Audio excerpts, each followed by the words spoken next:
Hello, and welcome to another episode of Bodied, a Cloud9 fan cast. I'm your host, havokpus, and with me as always is Frozencreek, and we're going to talk about some stuff that happened with Cloud9 last week. Yes, hello, glad to be back. We are recording this on Wednesday, so this is the day that Teamfight Tactics comes out, and I understand that you have been playing it a little bit. It's actually really fun. It's a game that is fun, strategic, and I don't hate myself after playing it. Yeah, it seems that the mechanical ceiling's a lot lower than in League of Legends. So it's really interesting because it's all about getting like the right drops in terms of like on the little like carousel thing where like the little champions kind of do a little a little conga line and what champions you get in your little store. And it's all about just like who you have like on the field that can like synergize with each other. Like if you can get any items, put it on people that you want to make strong, make sure that the people that are going to be like your carry get like a lot of attention and trying to like boost up like as many of your people as possible. Because like if you get to like have a bunch of tier 3s, you just destroy everything and it feels really unfair. Oh yeah, I bet. Yeah, I watched it a bit in beta. Yeah, they also had a show match with Jack was there actually, along with like Rick Fox and Reggie and Steve and a couple pro players. Contracts ended up actually winning, but it was really fun, and it actually made me wonder if C9 would ever actually get into like an auto chess teamfight tactics like space if there ever became one. Yeah, I mean, I'm willing to grind if they're looking for someone. Granted, I haven't even played it yet, so that doesn't mean much. How long are games typically? It depends on how well you do. I've been able to get like top 3 a couple times. It usually takes about, at least for me, around like 20 minutes. It usually depends on like how fast you're like winning and how fast you can like move through the different stages and stuff of the game. Okay, so just kind of like like a long ARAM pretty much, so it's not that bad. Yeah, it's not that bad. The wait time, the queue times are actually the thing that will kill you because since a lot of people are playing, you pretty much have to wait like 15 minutes to get into a game. Oh, yeah. I saw that they increased wait times, but that's just on the first day it came out. Not quite sure how long that's going to last, so yeah. Gives me ample time to grind in Final Fantasy 9 while I try to grind up to be get enough to beat the final boss, I guess. Yeah. But yeah, let's jump into things. Teamfight Tactics was new, so I just wanted to touch upon that because you've played. Oh yeah, same. But our first little announcement, if you watched the Nines last night, Cloud9's little fun talk show, at the end, Monte Cristo did say that Jack would be on next week with a very special announcement. They didn't specify as to what exactly it would be, but I think a lot of people are speculating that it would be the CSGO roster. So be prepared to finally figure out what's the next iteration in a long line of iterations that this team is going to be made of. Yeah, it seems like a decent guess onto what it would be. I'm not exactly sure how they would go about doing that, but I wonder what kind of other announcements it could be besides that. Like if it would maybe be like another big sponsorship, or maybe something that's happening at the LCS finals or something. I don't know. Oh, what else it could be. So hopefully it is the CS:GO roster, because I know everybody's been waiting with bated breath for that, because we have not been good. Yeah, we really haven't. But hopefully that will change eventually. But moving on to some quick results. Our Rainbow Six team actually played. It's really hard to actually catch them playing just because of, since they're a Korean team, they play in Korea time. which is not very friendly for Western audiences, especially on the eastern part of the United States. But they played against Trippy in the R6 Pro League Play number 4. And they won both their matches 7-4 each time. So hooray for Rainbow Six. I'm glad to see that they are still playing and doing good. Also, World of Warcraft played in the AWC Summer Cup number 2. And they went all the way to the grand finals, and they beat the boys 4-0. And it was actually a pretty good performance from them.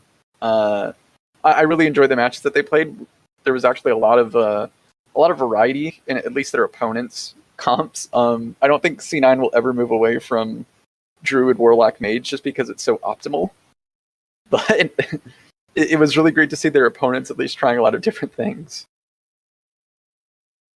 Yeah, I was so hoping to catch that too, and I just missed it. I saw the tweet too late, and when I tried to go back in and watch the replaying of something on the WoW channel, it wasn't actually our match. So hopefully this week I can finally catch a World of Warcraft game, because I've wanted. Oh yeah, you need to watch it to see even if I have no clue what the hell is going on. It's really exciting.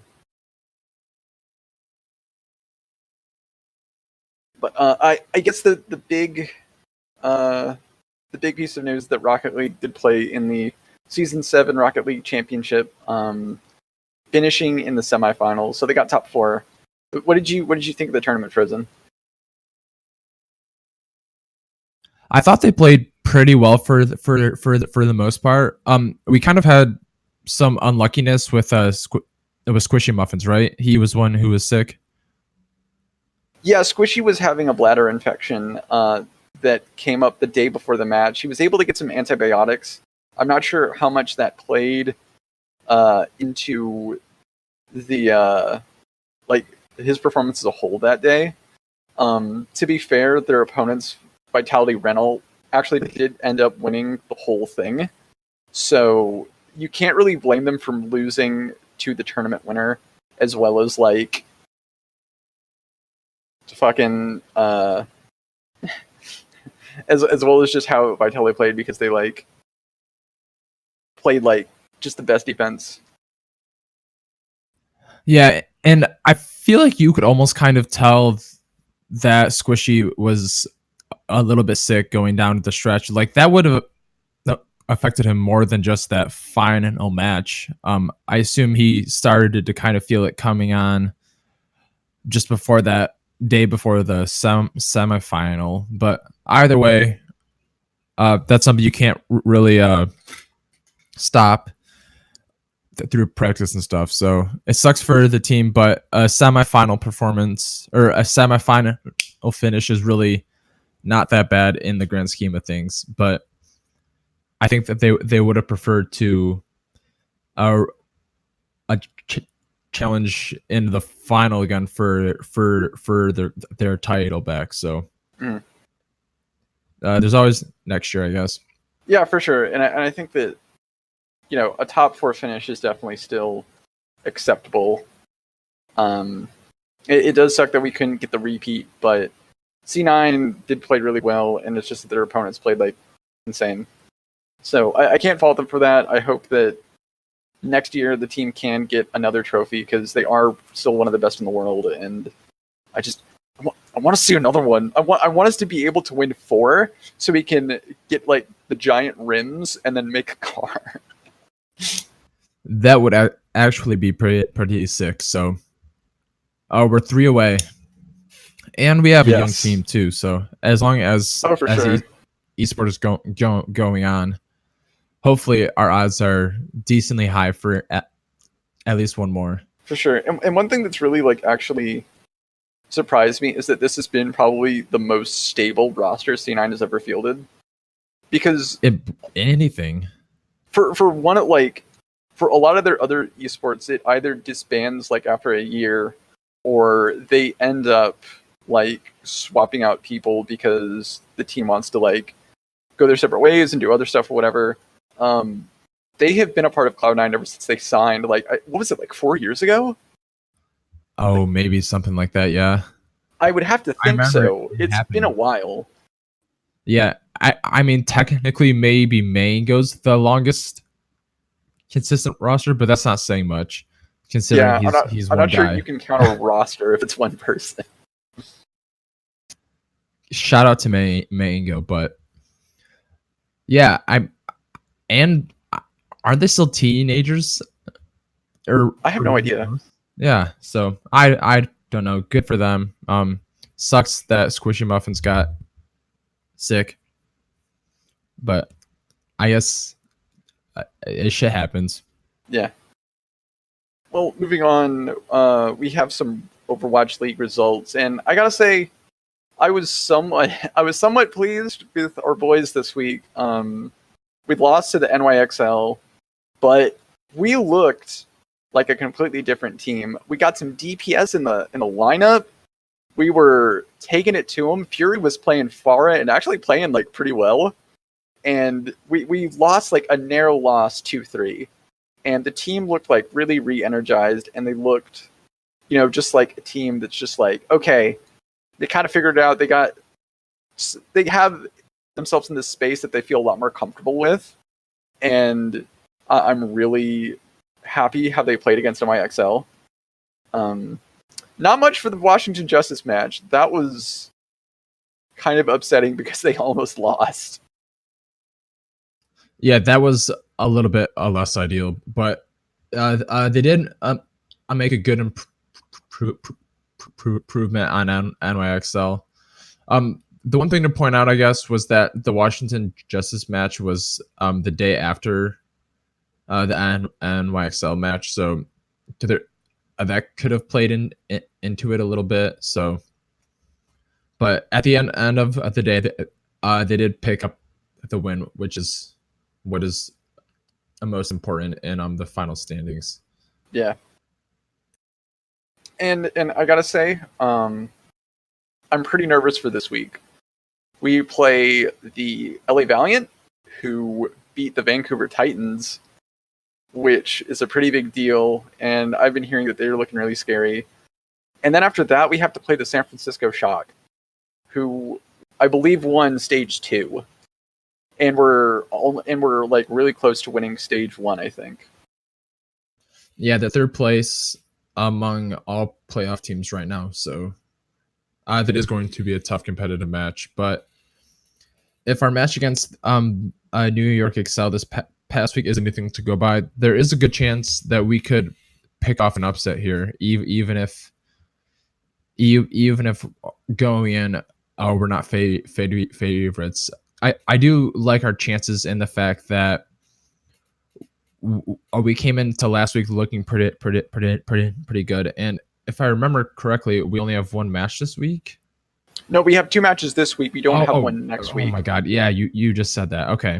Okay, but they're 2 days apart, so hopefully that kind of helps. I think a win against the Valiant is of the utmost importance for us to be in contention for the stage playoffs, and especially important for us to stay in the overall playoffs. So currently for the stage, we are tied on map difference with a couple teams. So it's important that we at least pick a couple maps off against San Francisco too. So Yeah, for sure. And I think that it's all just going to come down to London really like grinding out a bunch of practice and hoping that their prep is good enough to where they can win, especially with sort of this newfound look that they're trying, where they're trying to put more DPS back into the lineup and being a bit more flexible again.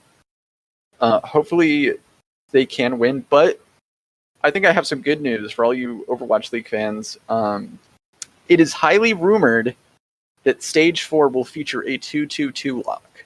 And if this is the case, London will be back on top because how did they win the championship again, Frozen? Remind me, how did they play? What did they play? they play the 2-2-2 with Tracer and Winston pretty much. They played And the Zenyatta. goddamn 2-2-2. And they played it If pretty damn well. So if that's that can happen, good chances.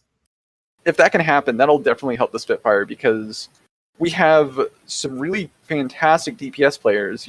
When Birdling was playing last weekend, and he was playing on the Widow, and Prof was on the Hanzo, and we were able to play things like Tracer and a couple other DPS champions.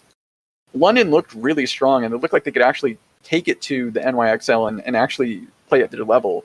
So I'm hoping that with Stage 4 and that lot comes in, we can go back to the Spitfire that everyone is used to, with Prophet and Bergering pretty much just crushing everybody, and everyone's kind of plays in roles that they're more familiar with, in zones that they're more comfortable in. So I'm praying, and hopefully they'll be playing. So yeah, that would be a huge step forward for us. So that's what I'm hoping for. Yeah, same here. But moving on to League of Legends, we played against 100 Thieves and CLG last week, and no one was pleased about that 100 Thieves game, Frozen.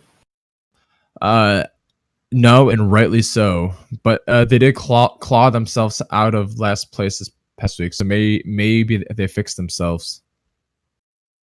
Yeah, and we can start with the 100 Thieves game, and it was just so bizarre to watch because the team was looking really good. I had some issues in previous weeks saying that C9 is playing fairly sloppy. They're getting into this bad habit of just fighting, and that can really bite them. And it looks like it has, because in the CLG match, they picked a really unideal comp that wanted to fight a lot, but it didn't have a lot of ideal champions behind it, especially with Niski picking a post-nerf Sylas. And they just couldn't do anything. They would go in, but they couldn't get out, and they had no disengage tools. And 100 Thieves had a lot of disengage tools, so it was basically just 100 Thieves grabbing Cloud9's hand, hitting them in the face, and then telling them to stop hitting themselves. It was really painful to watch. Yeah, and if you've watched any LCK or LPL this past week, Aatrox is like 100% first pick, so we did let that go over. And I didn't love the comp that we drafted the Sylas into. Like, I can see a world where you do pick it if the other team has a bunch of good ultimates to steal, but I don't love picking it into Victor and they didn't really have they had like almost nothing to really. Yeah, the Gragas cask is pretty good, but that was it. And Niski didn't really use that effectively. Yeah, exactly. So it was definitely a blabber game because they did just fight all the time, which, I mean, that maybe could be what they're working on behind the scenes, is working on team fighting. So maybe that's why. And it really is a game that we should have won the early game with Jarvan and Sylas and even Kali to an extent. But we weren't able to play a consistent game throughout, and we kind of put ourselves in a crabby spot during the mid and late game. So, and a lot of it seemed to be self-inflicted too. For sure, I think it was actually maybe like the worst I've ever seen from a decision-making standpoint. They were just making poor choices all throughout the game, and it was really frustrating to see because they should be better than that in sort of the choices that they make, but it felt like they were just not, just learning from their like calling back from past mistakes and trying to like fix them or not do that. And it was just kind of them making the same mistake over and over again, or just making really poor decisions. And it was very frustrating. Yeah, it felt really bad to watch too, considering all of 100 Thieves wins are against the bottom teams also besides us. And due to that, we are now sitting tied for second place when we could be tied for first place if we had just won that match. And the standings are pretty close still, I believe. Yes, there are 4 teams tied for second place. Yes. 2 of which we've beat and 1 of which we've lost to, which is TSM is the team that we lost to. So I think Yes. we're gonna see this thin out to obviously 3 best teams and then a couple others, but we are only almost exactly halfway through the split, so we still have 10 games, so five weeks to fix that. Yeah, and a lot of fans are kind of hitting the panic button because they don't want a repeat of what's happened in pretty much every year prior, where we have an all right showing in the split, but we fail in playoffs, and then we have to rescue ourselves in the gauntlet to go to Worlds. And everyone's kind of sick of doing that. And for once, they would like to just go to Worlds without having to go through the stressful mess of playing in the gauntlet. Yeah, let's be honest, that is probably the likeliest situation at this point, but we'll see, I guess. Yeah, they at least did play well in the CLG game. I think with Svenskeren, they have a lot better like brain power, because Svenskeren is one of the best junglers in the LCS currently, and I think he has a much better tempered mindset. And Niski was also playing out of his mind, I think mostly because he didn't want to get benched, not only for the 100 Thieves game, but also there was some business where he was maybe inting in a few games, and Yeah, he had to play well so he didn't lose his job. Yeah, and he did come out well against CLG. I actually disliked their draft, CLG's draft, probably more than I dislike our draft against 100 Thieves, just due to the fact of how they played it out. I think Gangplank is just not the ideal champion right now. He does get picked a decent amount, which is kind of weird to me, I guess. But I didn't love the Orianna pick, and then the scaling execution on it. But I guess maybe he didn't need a shield against all of our damage. Power of Evil always goes these really weird builds, and that's a criticism that a lot of people have been giving him. I think this season especially, because it's always some weird ass thing that isn't really meta. Like on Orianna, I think he does some weird thing with like Nashor's Tooth. That was last season, I think. Yeah, that was mostly. last season. He would build Aroa and Nashor's Tooth, just because her passive gives I think it's like AP or percent AP or something for auto attacks. So if you get into a comp you can auto attack a bunch with, it's pretty good actually, and you're tanky as heck, I guess, considering the difference is going Aroa or in that case Morella not my account last year. So that's why he was doing that. It is interesting, but I don't mind the off meta builds kind of, just because I think a lot of us league watchers like to see teams experiment with stuff, and part of that comes down to how the players experiment and execute too. So seeing someone who's willing to play his own way is cool to see. Like, oh, we like Froggen for playing Anivia all the time, but then we make fun of Power of Evil for trying also. So yeah, it is kind of a double standard. I think it might be just a sort of thing of success. Like Froggen has proven that he is way better, and I think this is at least the case, maybe statistically, but don't quote me on it. But Froggen does look way better when he is on these like really comfort champions that aren't necessarily meta, but he has put so much time in. You know, if you put him on Anivia, you're probably going to get like beat now a lot more than you would if he was on like an assassin or something. But I think with Power of Evil, it seems like these weird builds aren't as successful, and they don't work well because it just maybe works against how the champion works. So it's kind of like stunting how much he could play. And I think that might be it.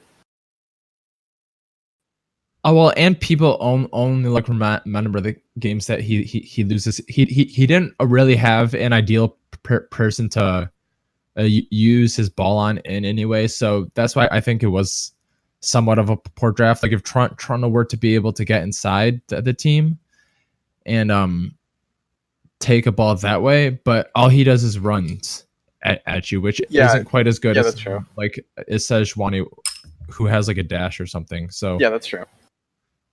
I, I think I hated their draft more than our draft, and I think our execution was obviously really good compared to theirs. So I'll take the win any way we can get it. But I didn't love the coaching from CLG that game either. So Yeah, yeah, I can agree with that. Moving on to next week, we have Rift Rivals. So yep, exciting. actually, that's actually tomorrow, June 27th. Oh yeah, so I should upload this tonight or tomorrow morning. Yeah, probably. Um, I'm looking at the schedule Cloud. and it didn't even register to me. Oh yeah, that's good thing I noticed it. Yeah. But Cloud9 is going to be playing alongside TSM and Liquid for North American Pride as Rift Rivals is underway. Hopefully I hope that this Rift Rivals is actually a pretty hyped one because we have some pretty good teams. On the European side, we have G2, Fnatic, sort of Cloud9's sister team, if you will, since Cloud9 and Fnatic are fairly close, as well as Origin. That's always like a fan favorite kind of brand. So we have some really good brands on the European side, as well as on the North American side. I think you probably have, I would say, probably the three biggest North American brands. So we have some really good teams. I'm really interested to see how these teams kind of play each other, since EU's style of play is a lot different from North America's style of play, and I think that our teams actually do come away learning a lot from Rift Rivals afterwards, because you kind of get to see how a different how a different region kind of plays. I guess the only criticism is that it's kind of a worthless event. Yeah, but it is one of the 3 international events that a North American team gets to play at, which is kind of nice. So that's always fun to see. I do kind of feel like there is a definite tier system in this right now. Obviously, Fnatic and G2 are probably the 2 best teams. And if you want a really good VOD to watch, go back and watch the Fnatic G2 match from last weekend. Or last week, it was on Friday. A total blast to watch. And then Team Liquid would kind of be like that middle tier between Cloud9 and TSM. And then I feel like Origin is probably the weakest team there. Yeah, I'm not sure where our team kind of ranks. C9, I think the C9's issue is just that they kind of beat themselves more than other teams beat them.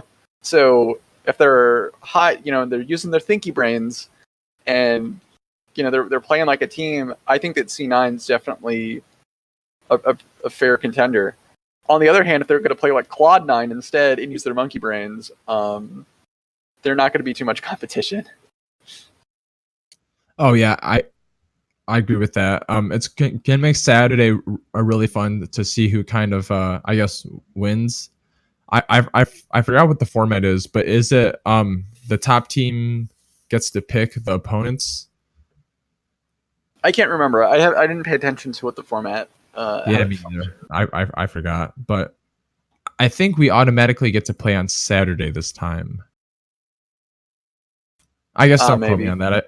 I shouldn't guarantee that. I guess let's go through the schedule really quick. The group games are Thursday and Friday. For some reason, the matches are listed to start at hour 30, and as opposed to just like 3 or 4, it's 3:30. So we play Thursday, June 27th at 3:30, and then 7:30, and then that's against G2 and then Fnatic. So that's a shitty first day. And then this Friday we get to play Origin at 4:30. Those are in Eastern Standard Time. I don't like how that's set up for us. I would much rather play like Fnatic or G2 on the second day, so we had more time to prepare. But I guess that's part of the competition. Yeah, someone was going to have to play G2 and Fnatic first day. That just happened to be us, sadly. Of course. Just like our like back to back group of deaths at Worlds.